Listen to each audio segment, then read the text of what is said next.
അമ്മച്ചിയും പെങ്ങന്മാരെയും കയ്യിലെടുത്ത് എന്ന് ഇവിടെ കൂടാൻ തീരുമാനിച്ചല്ലേ? മതി. 6 മാസം എന്നുള്ളത് കുറച്ച് കുറഞ്ഞാലൊന്നും കുഴപ്പമില്ല. എപ്പോ വേണമെങ്കിലും തിരിച്ചു പോകാൻ റെഡി ആയിക്കോ. അതെ, ഞാനും അത് കാത്തിരിക്കുക. പാവപ്പെട്ട കന്യാസ്ത്രീയെയും അമ്മച്ചിയെയും എന്തെല്ലാം പറഞ്ഞു വഞ്ചിക്കുന്നു. ഈ പാവത്തിനൊക്കെ എന്നോട് പൊറുക്കണേന്ന് മാത്രമാ ഓരോ ദിവസവും ഞാൻ ദൈവത്തോട് പ്രാർത്ഥിക്കുന്നത്. എനിക്ക് മടുത്തു ഈ അഭിനയം. അത് പല മുറികളിൽ പലരോടത്ത് അന്തി ഉറങ്ങിയിട്ടുള്ള നിനക്ക് ഒരുത്തനോടത്തുള്ള 2-3 മാസത്തെ ജീവിതം അറുപൂറായിട്ട് തോന്നും. അത് നിന്റെ വർഗത്തിൽപ്പെട്ടവളമാർക്ക് ആദ്യം തോന്നുക. സാരമാക്കണ്ട. ഈ ബുദ്ധിയും സ്മാർട്ട്നെസ്സും ഒക്കെ അന്ന് പള്ളി ശവക്കോട്ടയ്ക്ക് മുന്നിൽ കാണിച്ചിരുന്നെങ്കിൽ അപ്പന്റെ കുഴിമാടം ഇന്ന് തെമ്മാടി പറമ്പിൽ കാട് കയറി കിടക്കില്ല.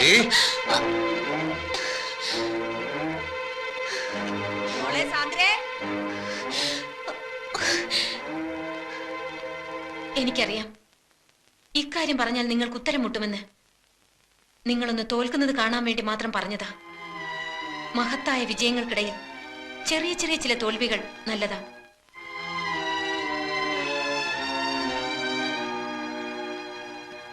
മറ്റു ചില സത്യങ്ങൾ കൂടി പറഞ്ഞാൽ സണ്ണിച്ചൻ ഒരിക്കലും ജയിക്കാൻ കഴിയാത്ത പോലെ തോൽക്കും. പറയട്ടോ.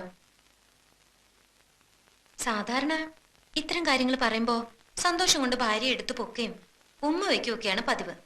സിനിമയിലും കഥാപുസ്തകത്തിലൊക്കെ അങ്ങനെയാ. ഇവിടെ ഇപ്പോ എന്നെ കൊല്ലാണ്ടിരുന്ന ഭാഗ്യം. നിങ്ങളൊരച്ഛനാകാൻ പോകുന്നു. ഞാൻ ഗർഭിണിയാണ്. സംശയിക്കണ്ട, 4 മാസത്തിനുള്ളിൽ വേറൊരാളുടെ കൂടെ ഞാൻ പോയിട്ടില്ല. ഇത് പാലോ മറ്റത്തെ റോയൽ ബ്ലഡ് തന്നെയാ.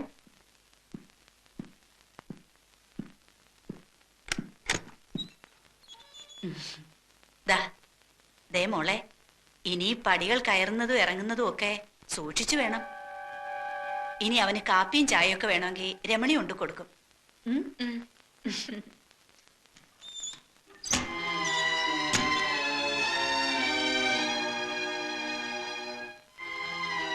നിങ്ങൾ നോക്കി ഭയപ്പെടുത്തണ്ട.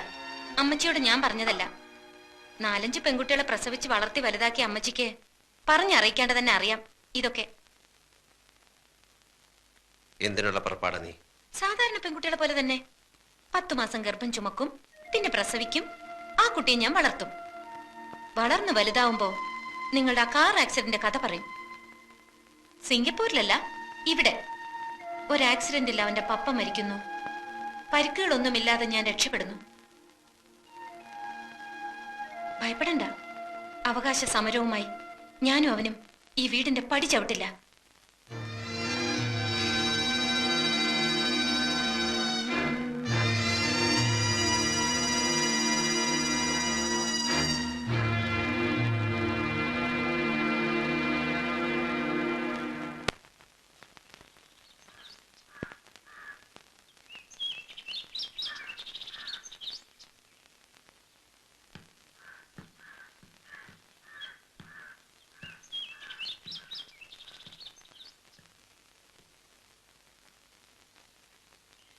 സണ്ണിച്ച, നീ ഉച്ച കഴിഞ്ഞ് വല്ലയിടത്തും പോകുന്നുണ്ടോ? സാന്ദ്രമോളെ ആ സുഷമ ഡോക്ടറെ കൊണ്ടൊന്ന് കാണിക്കണം. അവിടെ മതി. പാലായ്ക്ക് കൊണ്ടുപോയാ പിന്നീടുള്ള പോക്കുവരെ ബുദ്ധിമുട്ടാവും. ഇനി എല്ലാ മാസവും പോണല്ലോ. മോളോട് ഒരുങ്ങിക്കൊള്ളാൻ പറ. നീയും കൂടി വരുന്നെങ്കി വാ. ഞങ്ങൾ പൊയ്ക്കോളാം. അമ്മച്ചി വരണ്ട. എനിക്ക് ടൗണിൽ പോയിട്ട് കുറച്ച് കാര്യങ്ങളുണ്ട്.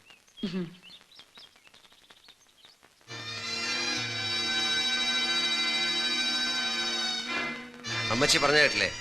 ഹോസ്പിറ്റലിൽ പോകാൻ റെഡിയാവ്. ചെക്കപ്പിന്. ഇനി മാസാമാസം ചെക്കപ്പ്, വിശ്രമം, പോഷകാഹാരം. കൊച്ചു മിടുക്കി തന്നെ നീ.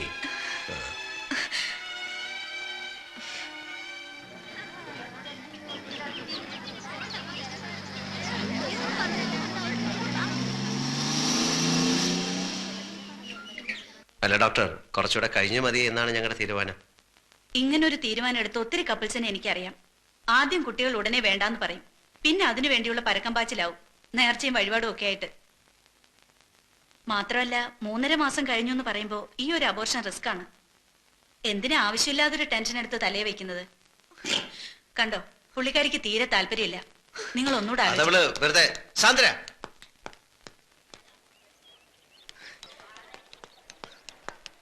ചന്ദ്ര, ആദ്യമേ എനിക്ക് തോന്നി ഇതിലെന്തോ ചതിയുണ്ടെന്ന്. ഞാൻ മരിച്ചാൽ ഇത് നശിപ്പിക്കാൻ സമ്മതിക്കില്ല. ഇക്കാര്യത്തിന് മത്സരിച്ച് ഈ തേവിടിച്ചി പെണ്ണിനോട് തോൽക്കാൻ നിൽക്കണ്ട.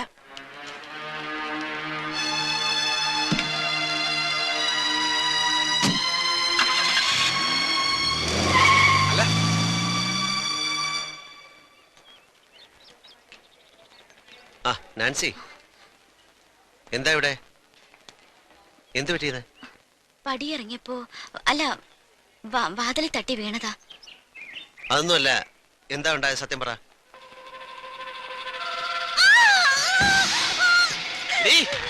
എനിക്കറിയാം നിന്റെ ഇവിടുത്തെ ചുറ്റിക്കളിയൊക്കെ.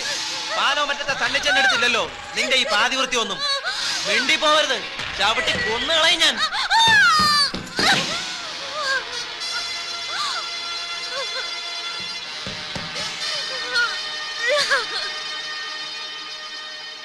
പോളച്ചെയ്തെന്ന് പറഞ്ഞില്ലേ?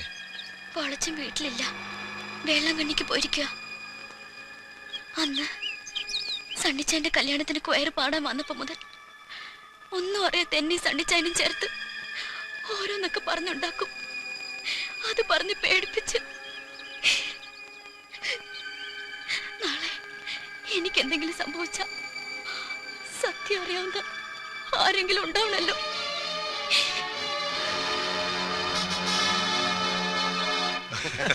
അത് ശരി, 1 ലക്ഷം മതി. പക്ഷെ വേറൊരു കാര്യമുണ്ട് പറയാം. ടോമിയോട് പേഴ്സണലായിട്ടൊരു കാര്യം മനസ്സിലാവുന്നില്ലേ? തൊട്ടിത്തരം കാണിക്കുന്നതിലും ഒരു മാനേഴ്സും പ്രിൻസിപ്പലും ഒക്കെ വേണം.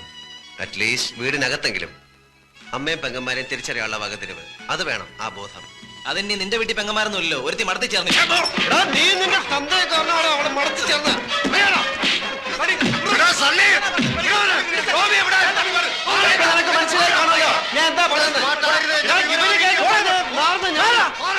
പുല്ലാങ്കുന്നേലെയാണ് വായെ തൂങ്ങി നീ കുറെ കളി കളിച്ചു. ഇനി ഇന്ന് മുതൽ ഞങ്ങൾ കളിക്കാൻ പോകും. നിനക്ക് എന്താണ് ചെയ്യാനുണ്ടെന്ന് വെച്ചാൽ ചെയ്തോ. യോമാനെ തൊട്ടാൽ നമ്മുടെ കൈ നാറും. എങ്ങനെയായിരുന്നു എന്റെ പെർഫോമൻസ്? കുറച്ച് നാളായിട്ട് യോമാർക്കിട്ട് ഒരു കൊട്ടു കൊടുക്കണമെന്ന് വിചാരിച്ചിരിക്കായിരുന്നു. യോമാനെ നമുക്ക് ഡീലേ സണിച്ചാ കാണിച്ചു.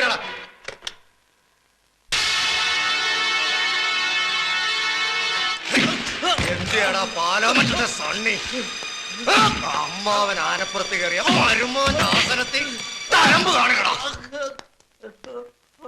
ഇവനെ എന്തിനാ അറസ്റ്റ് ചെയ്ത്?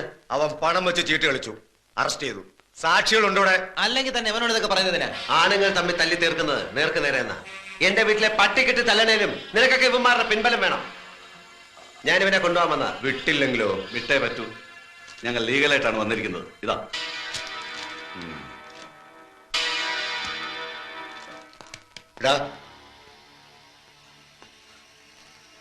ഇതേ ലോക്കപ്പിൽ നീ വീണ്ടും വരും. എന്റെ ദേഹത്ത് കാക്കിയുണ്ടെങ്കിൽ അപ്പൊ കാണാം.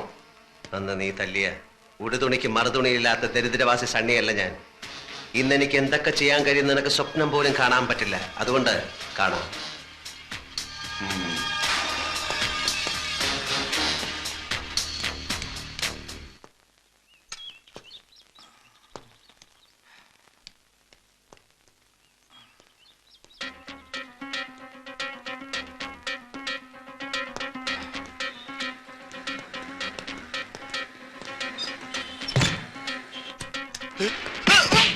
മിണ്ടിപ്പോകരുത്, കൊന്നുകളഞ്ഞ ഞാൻ. അതിനും തയ്യാറായ ഞാൻ വന്നിരിക്കുന്നത്. ഒരു മെഡിക്കൽ സർട്ടിഫിക്കറ്റ്, പൈലി പോലീസ് ലോക്കപ്പിൽ വെച്ച് ക്രൂരമായ മർദ്ദനത്തിനിരയായി എന്ന് തെളിയിക്കുന്ന ഡോക്ടറുടെ വിലയേറിയ ഒരു സർട്ടിഫിക്കറ്റ്. നീ അവന്റെ രോഗവിവരം ഇവിടുത്തെ രജിസ്റ്ററിൽ എങ്ങനെ എഴുതുമെന്ന് എനിക്കറിയാം. ബാത്റൂമിൽ വീണെന്നോ അല്ലെങ്കിൽ മറ്റേ ലോറി ഇടിച്ചെന്നോ കള്ളക്കഥ ചമയ്ക്കാനും കള്ള പോസ്റ്റ്മോർട്ടം സർട്ടിഫിക്കറ്റ് കൊടുക്കാനും നീ സമർത്ഥനാണെന്ന് അന്ന് വർഷങ്ങൾക്ക് മുമ്പ് എന്റെ അപ്പന്റെ കാര്യത്തിൽ തെളിയിച്ചത്. അതുകൊണ്ട് തന്നെയാണോ മറ്റൊരു ആശുപത്രിയിലും കൊണ്ടുപോകാതെ പൈലെ ഇവിടെ തന്നെ ഞാൻ കൊണ്ടുവന്നത്. എഴുത് എഴുത്.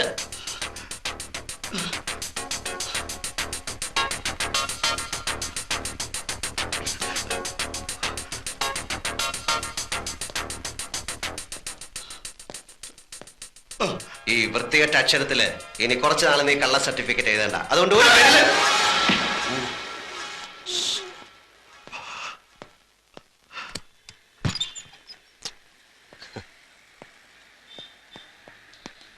വക്കീൽ സാറേ, എന്ത് ഒഫൻസ് ആയാലും ഈ മെഡിക്കൽ സർട്ടിഫിക്കറ്റ് വെച്ച് CI ദാമോദരൻ നായരെ ഒരു ദിവസത്തേക്ക് സസ്പെൻഡ് ചെയ്യിക്കാൻ സാറിന് പറ്റുമോ? നമ്മൾ ഒന്നുകൂടി പ്രിപ്പയർഡ് ആയിട്ട് മൂവ് ചെയ്താൽ ഇനി ഒരിക്കലും അയാൾ സർവീസിലേക്ക് വരാത്തുള്ള ജഡ്ജ്മെന്റ് നമുക്ക് ഒരു ദിവസമെങ്കിൽ ഒരു ദിവസം അവന്റെ തൊപ്പിയൊന്ന് ഊരി തന്നാൽ പിന്നെ ഒരിക്കലും അവൻ സർവീസിൽ വരാത്ത കാര്യം ഞാൻ ഏറ്റു. എന്ത് വില കൊടുത്തായാലും സാർ അവനെ ഒരു ദിവസത്തേക്ക് എനിക്ക് സസ്പെൻഡ് ചെയ്ത് തരണം. ശരി, ഓക്കെ ഓക്കെ.